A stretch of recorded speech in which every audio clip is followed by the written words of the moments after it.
Vasudevendra Yogendram Natva Jnana Pradam Gurum Mumukshunam Hitarthaya Tattvabodho Bhitiyate.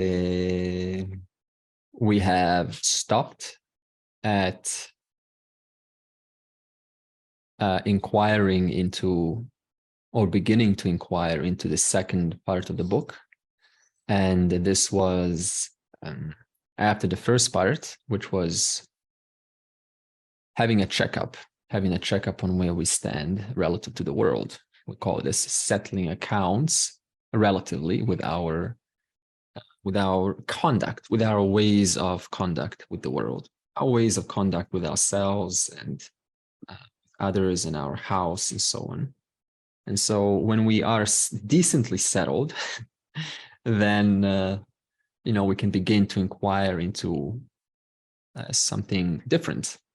And we started out into this first teaching, which was what we call the essence of Advaita, which was, what is this reality? It says Tattva Viveka.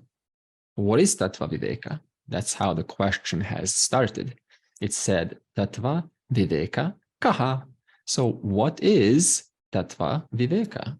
And we said that Tattva is reality, and Viveka is just performing a discriminative inquiry on this reality.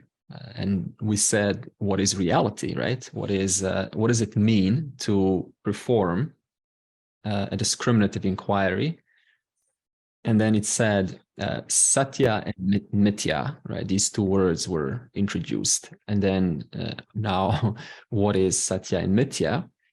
And we began just generally, giving some examples last time. And see, so when we ask the question, what is Tattva? What is reality?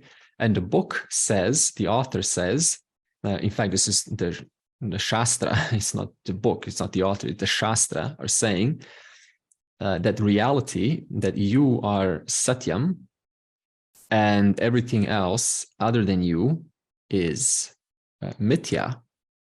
And so Satyam, we said, is how we relate to this world, right? We say something exists. This screen that you're looking at now, it exists. This car or van you're sitting in right now, it exists. This session right now, it exists. The cup in your hand, it exists. So when you say that something is Satyam, then what we are talking about is your understanding about the status of an object, the reality of an object. And this term in English is what we call ontology, the study of existence of a thing. And so the question is, why did we get into this analysis in the first place?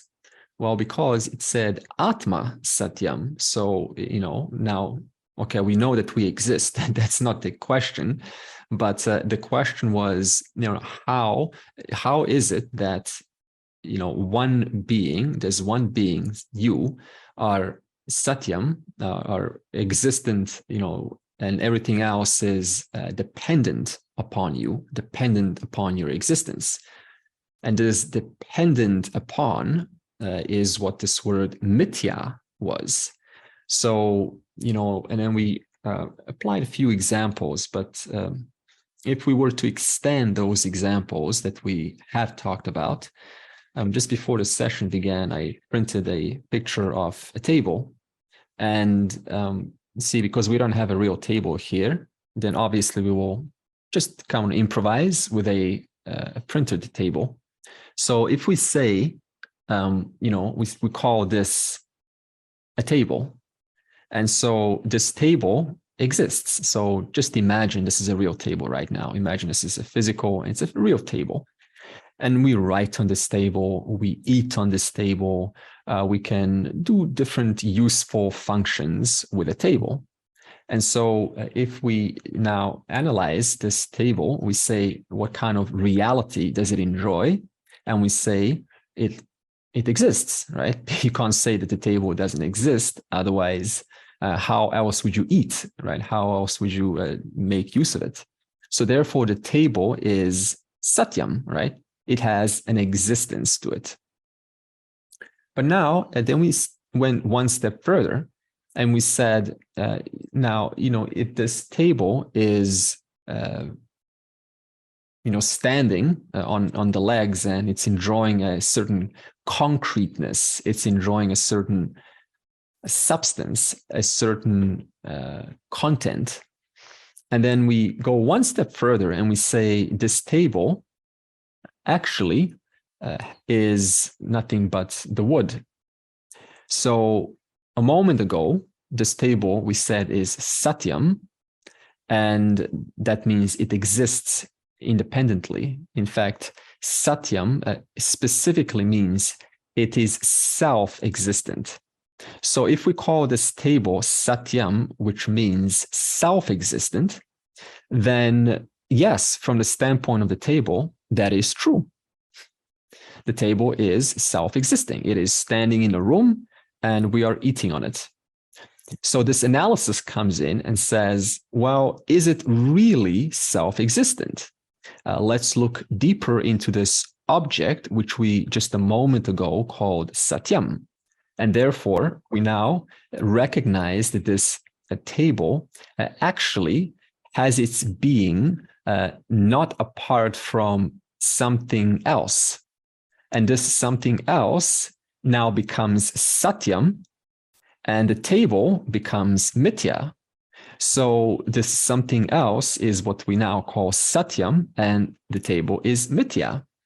So this means we cannot call the table non-existent. We also used another word, remember, tucham, because you cannot say now that you're looking and calling this a table, and you calling this a table, right? And then you now call this wood.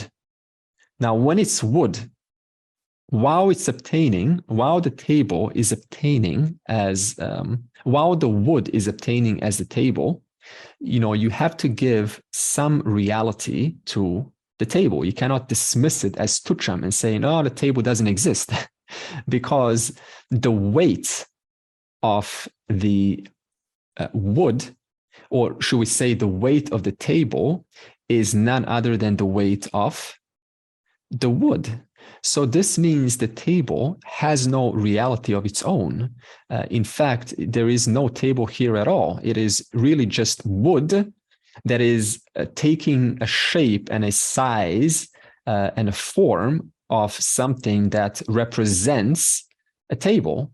And so for us to relate to this particular form, we have to give it some name. So if we look into this object now, we say that this object is it has a certain what is it made of? What is this object made of? And we say, well, this object is made of parts. So now if I use a different example, because I use the word parts, and this word mithya in this example shows us that whatever form is whatever wood this form is taking on, this form cannot be dismissed. You understand? So even though this form, which was what we called real, even though we called it real just a minute ago, now if we dig one step deeper behind the form, we see that this form actually has no reality of its own. Its reality entirely depends upon something else. And this something else is, in this case, what we call satyam. But now, if we bring a different example, just to expand upon this mithya, you see, mithya, we said, means that which is dependent upon something else. It means it has no existence apart from what it depends upon. Okay, so this means without the wood, there can be no table. Without the wood, the table would not have a weight, it would not have a size, it would not have a function, you could not use it, you could not talk about it, you could not celebrate on it, we could not get our homework done, we could not eat. So this means that, at the level of the form, it serves a function, it serves a purpose that you and I enjoy. However, behind that form, right? Behind that form, we said it is satyam. But if we look at another example now, and this is of course a flower, and I don't know what flower it is because it's sort of been in my house for 20 years, so obviously it's not real. And see, this flower we call, right, flower, and I find it really pretty because it's pink and what have you. It's, a really nice flower, so I'm not throwing it away. But see, I call this, and you and I call this a flower, right? But then if you look at this flower, if you look at, now suppose it's real, right? And this is not the question of whether it's fake or whether it's real. This is a different example. If you look at this flower, it is really just made up of, parts. We have a petal here, we have another petal here. Maybe I should move my monitor away a little bit so you can see better. Okay, we have a petal, we have a petal, we have a petal, we have the, what is this, the stamen, we have the, what do you call this, the, whatever, how do you call this part? Okay, no answers here, we don't know. Okay, so this, the stem, there you go. The stem, my God, it's so easy. So see, it's a lot of parts, right? The inside. Now, even, inside we have, little parts inside, and even the petal is made up of veins. And so this flower, right, it is nothing but parts. It's really just a bunch of parts put together. But my real question is, are these parts that I just put together random? Are they just one blob of randomness put together, or they're intelligently put together as to capture the sunlight and let the bees and butterflies and birds pollinate the stamen, right? And hold on to the branch strong enough so it doesn't break off when there's a strong force of wind. Is it just one blob of matter, or is it intelligently put together? See, so when we say mithya, what else do we mean except dependent? Because yes, we have established the fact that this flower, right, is mithya. Why is this flower mithya? Because it depends on so many parts. It depends on the stem, it depends on the stamen, it depends on the petals. But also, it is not just a random putting together. There's an intelligence behind it which holds every small part together in such a way as to create a homogeneous, harmonious structure which has a useful and wonderful function in this world, which also supplies nectar to the birds. So this means that whatever level of mithya we look at in this world, of whatever we analyze, we look at the parts of anything in this world, a leaf, a car, the human body, the brain, and you look at that and you see it is at every level of its structure has a wonderful intelligence that is sustaining it as to create a bigger structure upwards. So if you take the smallest of the smallest atoms, and then, the atoms themselves are composed of course, the atomic nuclei, and you've got the electron, proton, and then you see the specific amount of boson up and down inside every electron and proton. So there's a specific number.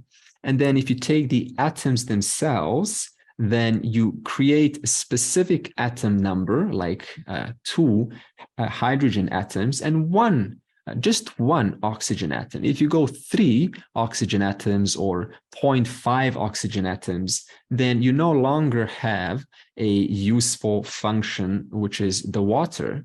So this means the more you go up, there is not, whether you go down or whether we go up, whatever level we're looking at in this world, we can see that that structure is intelligently held together, it is created together, it is sustained together, not randomly. It is done so how? Intelligently. So we also have to question what is it that at every level there is an intelligence, and where did this intelligence come from as to be able to sustain this entire universe right now, so that this universe is working holistically as it is in this very moment. So this means we have another inquiry to look into, this intelligence aspect, which will come slightly later. But for now, I just want to open our eyes and recognize that there is nothing in this universe that you and I can find which not only enjoys an intelligence, but is made up of what? Parts. It is always made up of parts. In fact, there is not one thing in this universe that is not made up of parts. And mithya means parts. Mithya also means that which has its dependence or its reality in something else. So then if we look at that something else, we also find that too is now made up of parts. I'm like, my God, there's not one thing that is not made up of parts. In fact, if you go to the smallest of the smallest, even that is nothing but hypotheses in your mind. But hypotheses in your mind is nothing but objects in your mind. So even a hypothesis is made up of parts. And then you go, hey, is there one thing in existence that is not made up of parts? And then you think, and then you realize, oh, even my thinking is made up of parts. So this now means that we have to come to the reality which has no individuality, which is not made up of parts, which is one unified existence. And therefore, the verse then introduces another word. And what is this word? It says, Atma Satyam, everything else is Mithya. And so now you say, what is this Atma? Atma means third person, the word self. First person is I, third person is self. In that same way, in Sanskrit, first person is aham, third person is Atma. So when we say Atma, it just means self. It means I am. Now, the question of what this I am means, that is not the question that we're posing right now. We're just opening up a possibility that Atma is I. So we then go into another part of the inquiry and we say, if Atma is Satyam, so this means that everything else is Mithya. It means that everything else can be reduced to smaller and smaller and smaller and smaller and smaller and smaller units. And even time can be further reduced, or should we say time also has a dependent reality on you. In fact, let's do a little experiment to see how Atma is Satyam. Can you, in this moment, imagine or think about anything without yourself?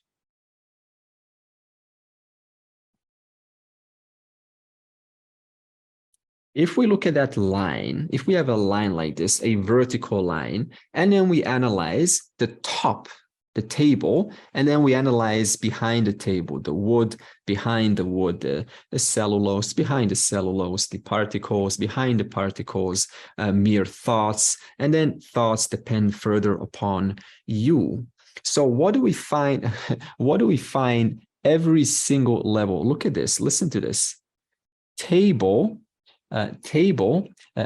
who's there while analysis of the table is being done? Who's there? I am there. But now you go one step deeper, and now you see that the table is nothing but the wood.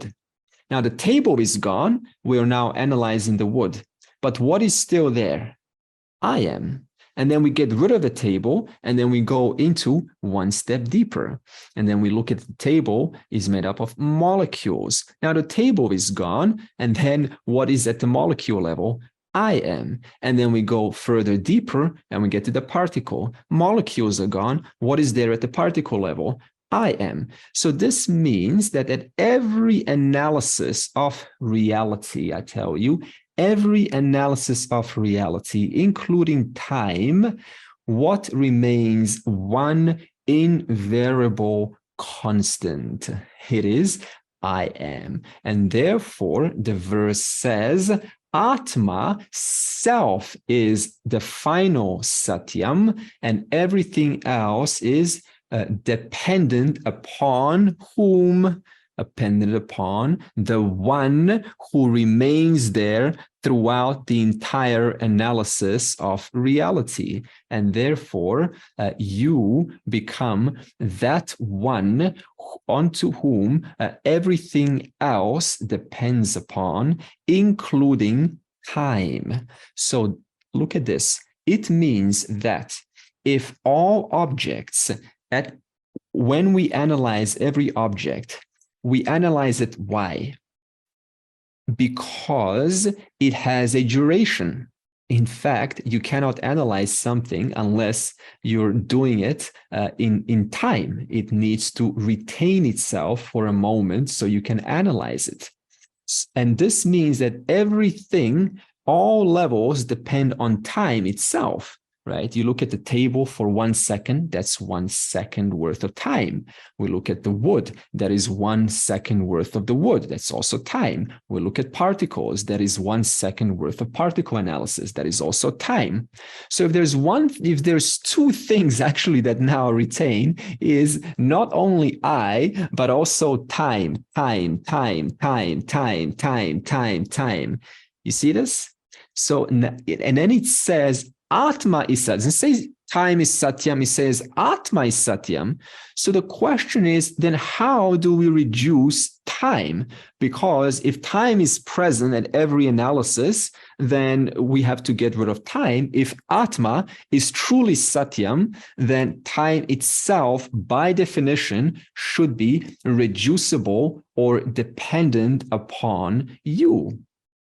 And in fact, this is exactly what we find in our experience. We find that time has an entirely, it depends upon the observer. It's not that time is aware of you, but in your presence, there is a sense of time. Tick tock, tick tock, tick tock. This tick tock is owing to your presence. In deep sleep, we have no sense of time at all whatsoever. And therefore, we know later on, we wake up in the morning and then we say that, how was your sleep? And you say it was lovely, it was restful. But then I ask you this question, how long did you sleep? And you say, well, I went to bed at 10 o'clock and I woke up at 5. And I say to you, no, that is not why I asked. I said, not how long you dreamt or woke up and all of this. I want to know how many minutes exactly did you, not have dream. I want to know exactly how many minutes you were in deep sleep. And you say to me, I don't know. There was just no way to measure that. So this means that if time in deep sleep was collapsible, and you are there to tell me that you do not know how long there was deep sleep, it means that you know what, you were the foundation of time itself, in whose presence you're able to tell me that there was no time whatsoever. So this means even time can be reduced. We put our hand on a hot stove and it is like an hour in that moment. We are having a date or having a really good time, and 1 hour is merely a few minutes, which means if time itself can be bendable, can be changeable, then by definition, it cannot be the one constant, invariable throughout existence. Therefore, the only option is that the one invariable can be you alone, the presence in whose presence all of these analyses and time also takes place. So I just want to ensure that before we move forward, that we are on the exact page regarding these three ontological words, Satya, Mithya, and Tucham. Is there any questions about this? Andre? Yes, Robert? Okay, so I fell asleep and I didn't know at that point in time that I was sleeping. But a machine is set up to measure my sleeping time. So you ask me how long I was asleep for. I read the machine, which tells me that time was continuing, although I wasn't present. Okay, so Robert, the way I will answer this is, let me just clarify. See, there's one objection. If I'm correct, you correct me if I am incorrect, that people will object and say, how would I know that I slept if my mind was not there? Right? How would I estimate? How is it that, I know that I slept happily or was in that place of deep sleep if there was no mind there to recognize that at all? Is this a question that I just posed in line with your comment, Robert? I just want to check up before we move forward. Yes, because the machines would measure my brainwave state and know when I was sleeping, although I'm not aware of it. Yeah. And then I can read about it later. Yeah. Now, this word later, right? Later. How is it that later in the waking, we can tell that there was deep sleep if there was no mind? See, this is what often you will be told is, in fact, I don't know what you will be told, but I'll tell you the correct answer now, is that memory is still present. A subtle form of memory is still present in deep sleep. And this subtle form of memory later, upon waking, then in the light, in contrast of having recorded nothing and suddenly beginning to record something, in the light of that, you're able to say, I have indeed slept for some time. So this means that during deep sleep, there is a very subtle form of memory, just to make sure we got this. They call it abhava vritti. It doesn't matter what the Sanskrit name is, but it is to cognize the absence of thoughts. That's what it means. This abhava vritti, the cognition of absence of thoughts. So this means when there are no thoughts, there is a form of memory that's able to capture no thoughts. And this form of memory is available in deep sleep. And upon waking, this subtle memory is still available to the waker. And in reference to it recording nothing and suddenly beginning to record something, then in contrast to something and nothing, you can now confidently tell, indeed, I remember nothing. You understand? Because the memory is telling you there was nothing recorded. And thus, in this manner, we are able to identify this absence of world, absence of experience. Okay. Gayatri, you had some questions. I just want to ensure that from the last session, has that been relatively clarified? To a certain level, yes. I think I am on the right path, even though it's not 100%, but it's getting there. Okay. Thank you. Super. Satya, Mithya, and Tucham, the ontological words. Okay, so Mithya, we said, has two definitions. What cannot exist without something else. So in other words, it has a dependent reality. And two, it is functional. But this functional, that which is functional, is put together intelligently. It is not just a blob of randomness. There is an intelligence behind it. And three, in fact, this is a third definition. Mithya is made up of parts. Whatever is made up of parts is also under the category of Mithya. So is your body Satyam? You will say no, because you say, how do I understand? It's very easy. You just ask, does my body have parts? Yes, it does. It's made up of 10,000 plus more different components put together. Does your mind qualify as Satyam? No, because your mind is a product of comings and goings and made up of different components. Usually there are different people inside your mind or recent experiences inside your mind. And that person who's inside your mind, they themselves are made up of parts. There's a nose, there's an eye, there's an ear. So there's a character. There are parts in your mind. So your mind is also made up of parts. But let's look at this another way. Suppose you say Atma is Satyam. So this means, now suppose you say Atma and you put body in this Atma, okay? And everything else depends upon Atma. Okay, what will happen now?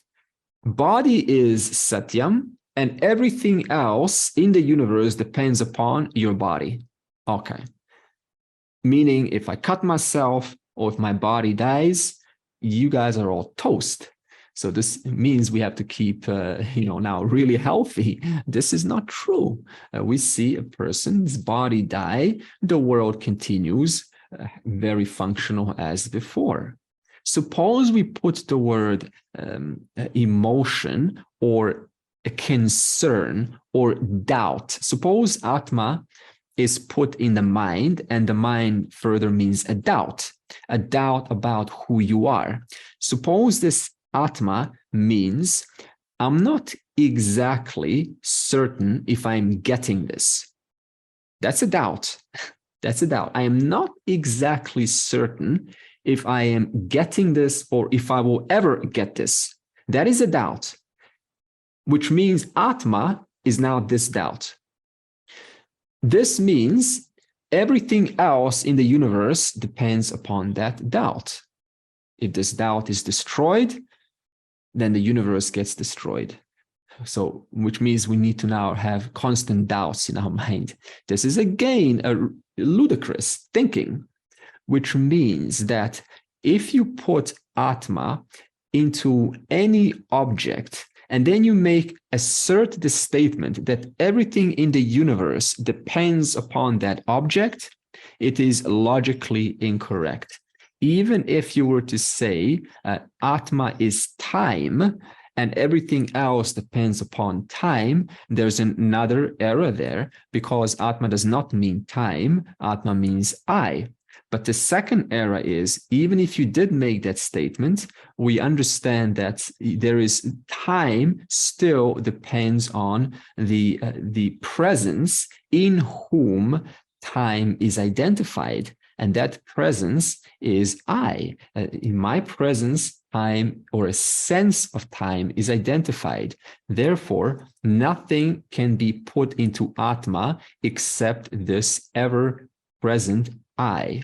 Now, the question of what is this ever-present I, this is not the question that's being posed now. This will come slightly later in the next verse. But right now, we're just making sure that we understand that Atma cannot be the body because it's made up of parts. It cannot be your mind because it's made up of emotions, emotional complexes. It's made up of memories also.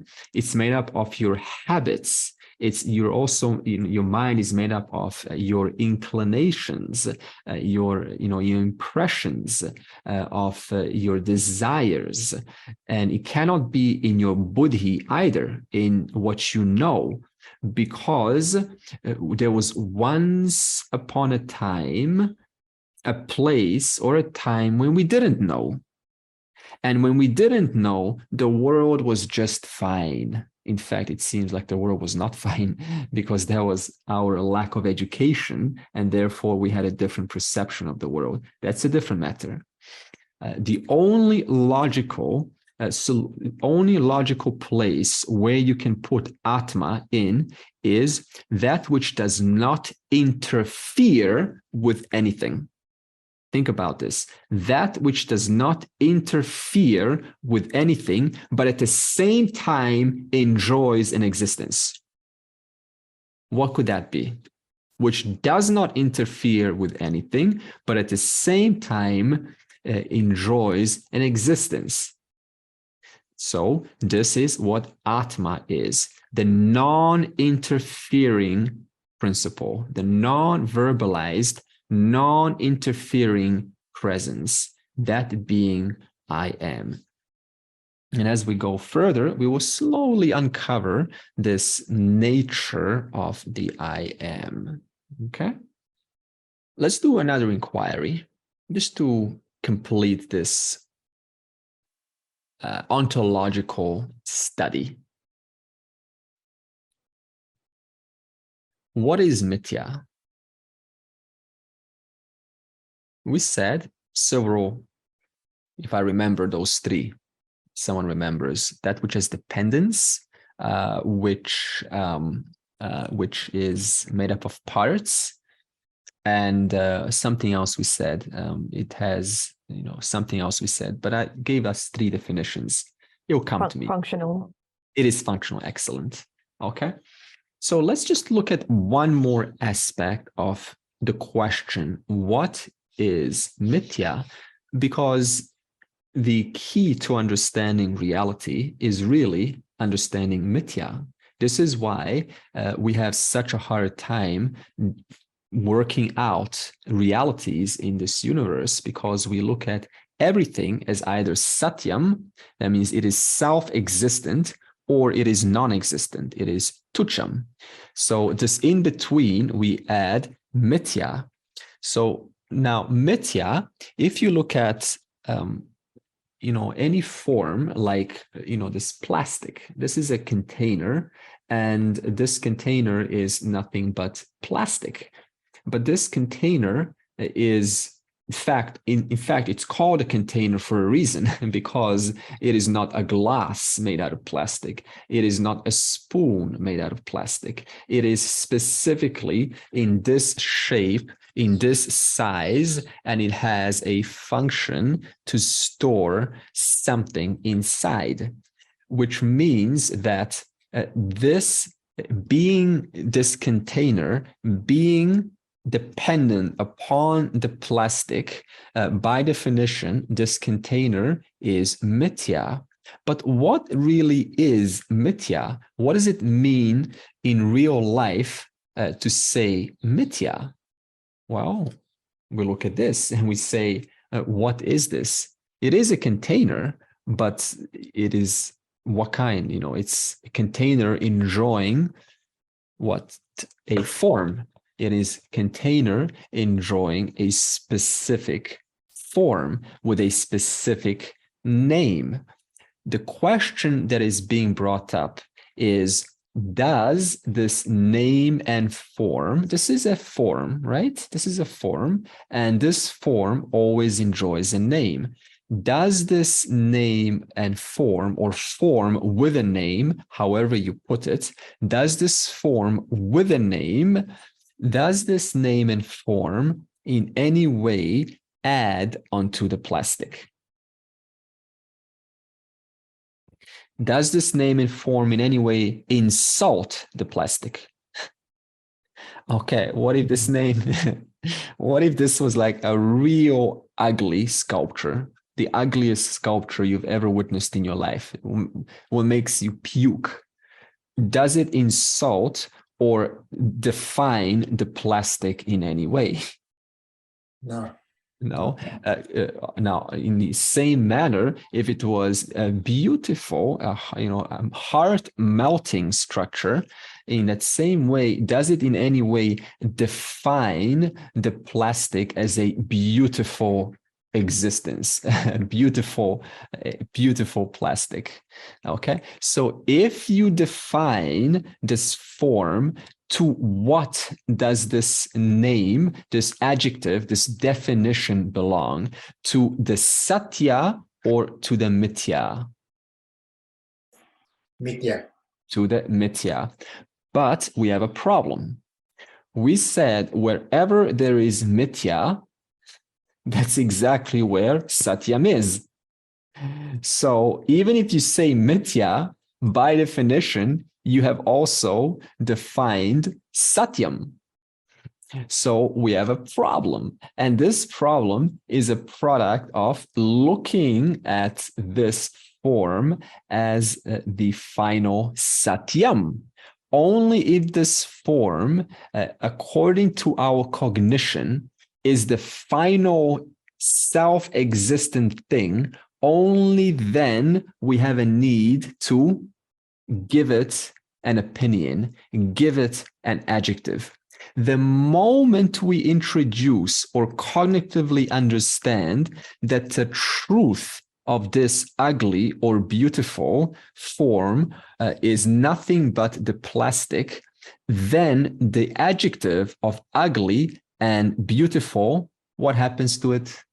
It falls away, which means that I can only attribute an adjective onto this world. I can only call people XYZ. I can only call and define my emotions as good or bad, my thoughts as positive or negative, if I look at every thought as a satyam of itself, as an independent reality of itself.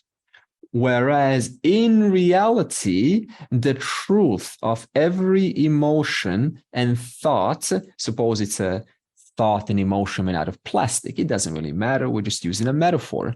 The truth of every thought and emotion is nothing but the plastic, then by definition, whatever I defined it, who am I actually defining? I'm actually defining nothing but myself. Therefore, by defining my thoughts and my emotions, what am I doing? I am reinforcing that this thought, this emotion is satyam. But since the truth of this thought and emotions is nothing but the one plastic, the one being, then by definition, I am now defining myself as a mithya form, reinforcing myself as a mithya form. Why? because of lack of cognitive understanding that wherever there is thought, wherever there is emotion, that's exactly where I am also. Is your thought or emotion ever separate from you? Do you experience somehow a distance between you and your thought and emotion? Is this our experience? Absolutely not. In fact, if we look at our thoughts, our life, my life, my life, oh, my life, oh, my life, oh, my life. If we look at that, it is nothing but mithya. But what is there? What is there? It is I who is there. In fact, the content of your thought and emotion is nothing but what? You. Can you say, yeah, it is people, it is a feeling, it is a sensation, but it is nothing but you through and through that entire feeling or that sensation. This is our experience. So if we start to separate our thoughts and our emotions as though they are a different order of reality, then by definition, this is trying to create an imaginary separation that I, the content, the satyam, am different from mithya, when in actuality, there is no actual difference. It is only the thought, it is only I taking the shape of a form, I taking the shape of a sensation, I taking the shape of a feeling that may not feel so good, or a sensation that is wonderful to experience. This is one principle when it comes to how do we incorporate this understanding into our day-to-day living. Because, see, we tend to separate Satya and Mithya. This is a mistake. There is no actual separation between the form and the content which obtains through the entirety of that form. And what obtains through the entirety of your experience?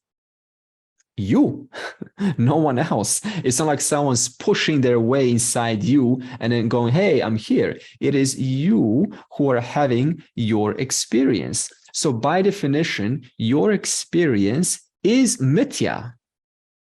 But the truth of every individual experience, taking a different form, never mind what form it is, the truth of every experience is nothing but I. Atma, which is why the verse keeps saying Atma is Satyam and everything else is Mithya. But there is no separation between them. For example, we can take another little example of gold. You've heard of this before. Maybe we will bring it forward again.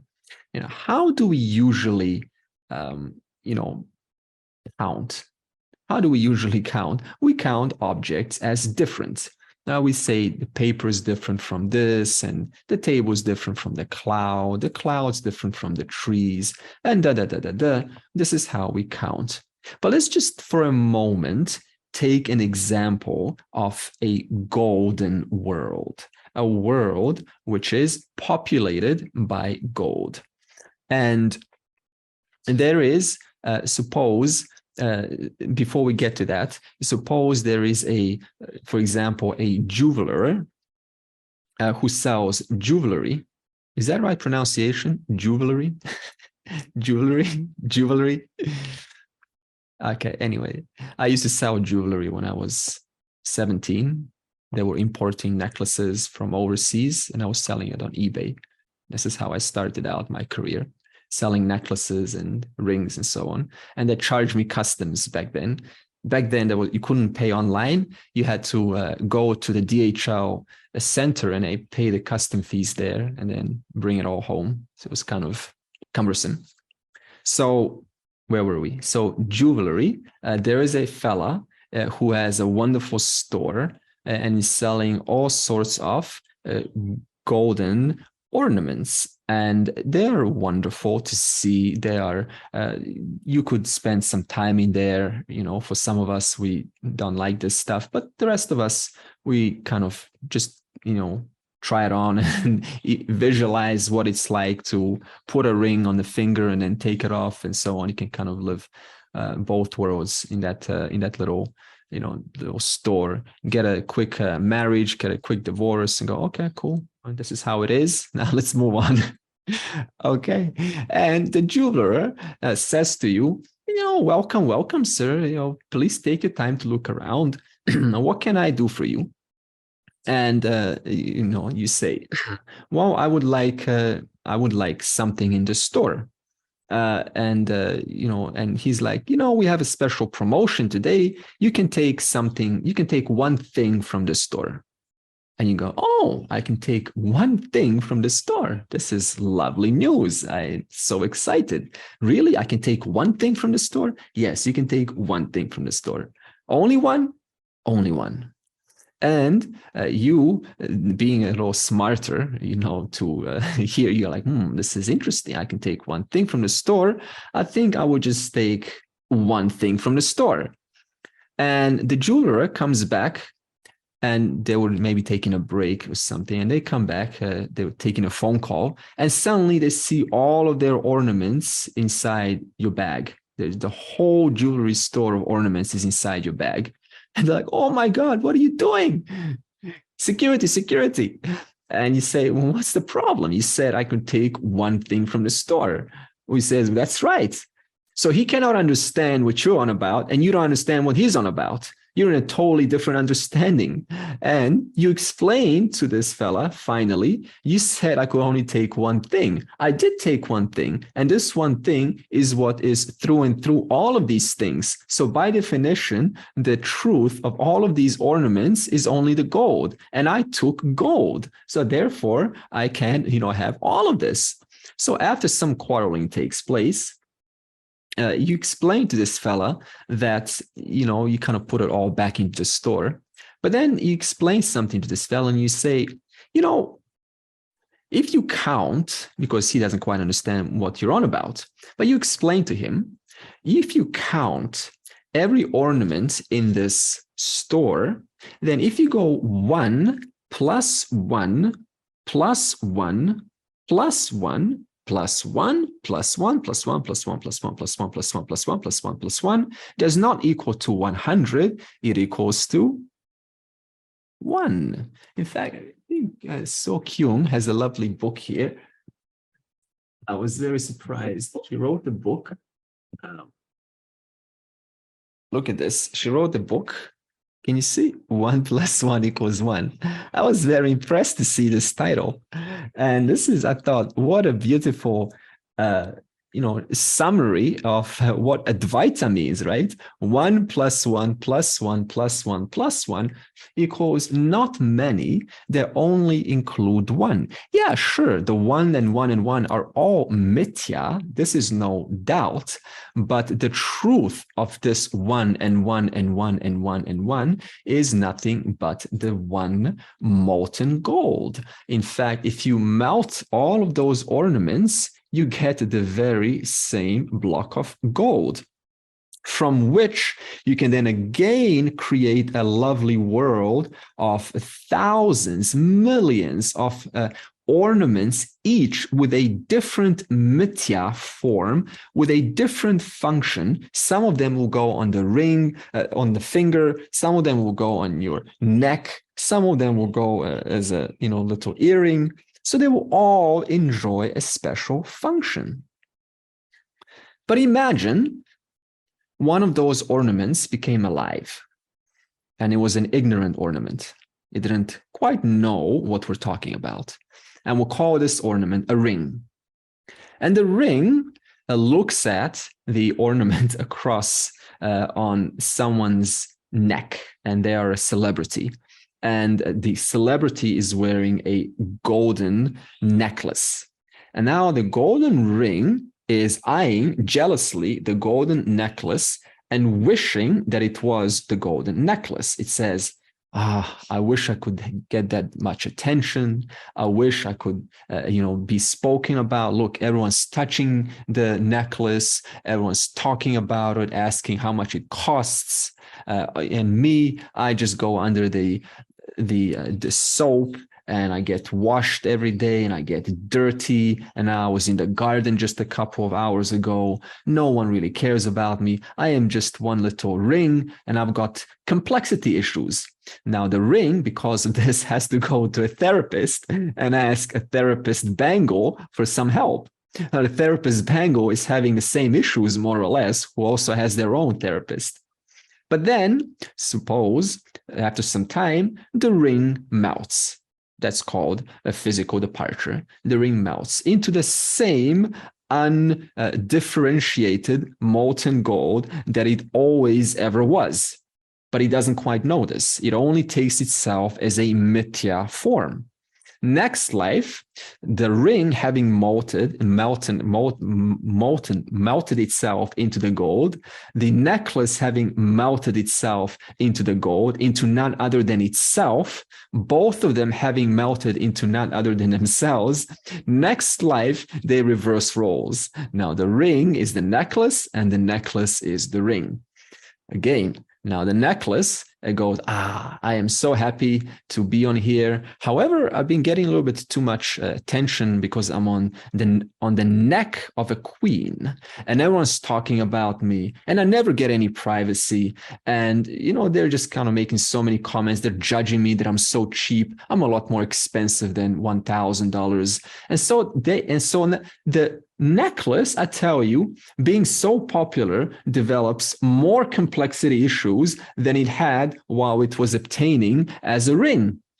And he looks at the ring over there, and it becomes jealous. He says, I would like to be that kind of life. My God, I wish I had a quiet life and I was away from all of this hustle and bustle. I don't want this. This is too much for me. And then again, now the necklace has to go to the bangle therapist and then sort their issues out. And then the ring and the bangle finally meet in the same office made out of gold, talking to a golden bangle, and they're having a conversation. And then another therapist walks in. In fact, we'll call this a wise therapist. They're also made out of gold. And they say, hey, what seems to be the problem, boys and girls? Can I help you? Here's some quarreling. You want to be a ring? You want to be a bangle? Can I help you out? And they say, yeah, we cannot quite come in terms with our existence. I want to be a ring, and I want to be the necklace. Can you help us out? And then what fella shall this be? The wise fella. Maybe we'll just call them what else do you have? Ring, whatever, an earring. Suppose it's a wise earring golden fella. And they say, this is very interesting. Look at me. I'm just on someone's ear. Now, this is, and she's got long hair, so nobody ever sees me. So I'm completely invisible to this world. But I've got no problems, even though, now, why? How? You got no problems? How is this possible? And what does the earring explain? Well, you see, it's very simple. The truth of you is the same truth of me. This is, you've been putting your focus on something that is other than who you are. And so, what do you mean putting other focus than who we are? Well, you've been putting your focus on your smallness, and you've been putting your focus on your roundness. So this means you've had smallness issues and you had roundness issues. And all along, I was just chilling out in myself. Like, what do you mean by that? Well, you see, whether you're big or whether you're small, what is the truth of big and small? It is the one same truth which obtains through and through the entirety of the big, the small, the humble, the this, the that, the whatever you call it, whatever mithya you call it, the truth always remains the same. Therefore, the wise ornament understands one thing which the unwise ornament is yet to come to understand. And the understanding is very simple. It is that the truth of all things can only be the one without a second, the one unmolten, undifferentiated gold. Okay? And so when we chant at the end, Purnamadav Purnamidam. You've heard this so many times because every single teacher will almost end with this specific, like, what does this mean? And it means exactly what I just explained to you. It means Purnamadav, Purnamidam. So Purnamadav. So at that time, Purnamidam, in this time. So at that time, fullness alone was. Purnamidam. At this time, fullness alone is. Purnat Purna Mudachyate. From fullness comes fullness. You take away fullness from fullness, what remains? The same fullness. You take away the ornament from the gold, and the ornament melts into none other than the gold. What remains? The same gold. At that time, Purnamadav. This is how we start. Purnamadav. At that time. What is that time? Before creation came. At that time, before creation came, existence alone was. Fullness alone was. When creation came, Purnamidam, at this time, all there is fullness, because out of fullness came fullness. Out of gold, what manifests? Gold. In fact, it was gold before, gold is now. You take away gold from gold, and it's going to go nowhere else into gold. What remains? Gold. Take away fullness from fullness. What remains? Fullness. Therefore, there is nothing that can be taken out of existence, added onto existence, because existence is like gold. It is just existence. It's got nowhere else to go but into existence. Therefore, what is here now in this manifest universe? What is here now is exactly what was at that time before the Big Bang even came, before the universe came. Exactly the same fullness, just a fullness obtaining in different forms to which we attribute names and which we call mithya. That is the only difference.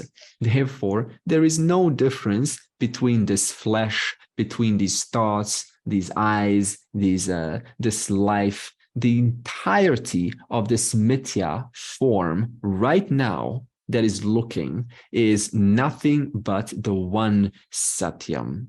And what is this Satyam? Atma Satyam. If there is only one gold, then by definition, there is only one self. There is only one I. There is only one content. From this content arises these apparent names and forms whose truth is none other than the content itself. You understand this? So this means if you have, for example, a world made out of golden ornaments, and you have one single ornament, then by definition, that ornament, the truth of that ornament, if that ornament says, I am earring, what does that ornament really mean? If it says, I am earring, the wise ornament, remember? It says, I am earring. What does it mean behind those words? I am earring. I am gold, right? I am gold. Whereas an unwise ring, when it says I am ring, what does it mean? I am ring. That's exactly what it means. It means I am ring. So unwise ring, I am ring. Wise ring also says I am in this case an earring, but what is a cognitive understanding behind its verbalization? The cognitive understanding is the truth of me, whatever me is, the small me, the big me, the male me, the female me, the troubled me, the free me, the unfree me, the confused me, the doubtful me, the happy me, the cheerful me, the old me, the dying me, the youthful me, the working me, the tired me, the energized me, whatever the form is, the truth of that form is always one and the same. And thus, what the verse wants to say, Atma, Satyam, and everything else is Mithya. All it wants to communicate is the truth of all forms is none other than you. To understand how exactly is it that the truth of all forms is me, we will then investigate this into the next verse. Okay. And we will do this next week because I think we have covered quite a bit now to be able to have some traction for next week. Okay, so next week we will ask the question, okay, if Atma is Satyam, if Atma is self-existent, that's what Satyam means, the final Satyam. If Atma is self-existent, then what is this Atma? Who is this I and who is I not? We'll both see the negative and the positive definition of you, of this content, which is through and through all things. Okay. Any comments? Anything that remains unresolved or you would like to bring it forward? Andre, at the risk of being annoying, you said that there's nothing that exists that is not partless. Everything is partless. What about space? It seems to me that space has no parts and therefore could not be a dependent reality. Yeah, it has. Okay, good. So it has parts in reference to the three states, because space is only valid within the waking bubble. So it's almost like waking, dream, and then deep sleep. So in reference to the three states, you can only say this, Robert, in the waking state. You cannot say this in the deep sleep state. Therefore, space itself has parts in reference to two other states. I heard also the term impermanence used when we're referring to Mithya. Can I use that as a simple way of use of the term Mithya? Excellent, excellent, wonderful. So we use two more words, nitya and anitya. So nitya was permanent, that which obtains down the line, awareness, I, okay? And everything else that we negated, like the table, we negated the wood, we negated the particles, that by definition, since it's negatable, is by definition impermanent. Therefore, nityam refers to Atma, and anityam refers to mithya, or anything else, everything else. And we will chant now the Purnam. So this time, may this gold analogy come to your mind. Before was fullness, now is fullness. Take fullness from fullness, fullness alone remains.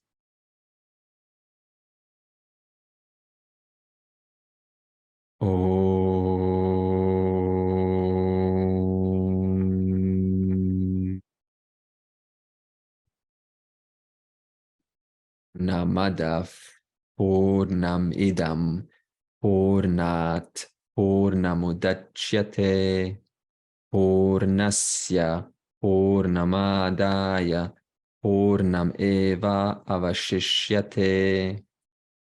Om Shanti Shanti Shanti.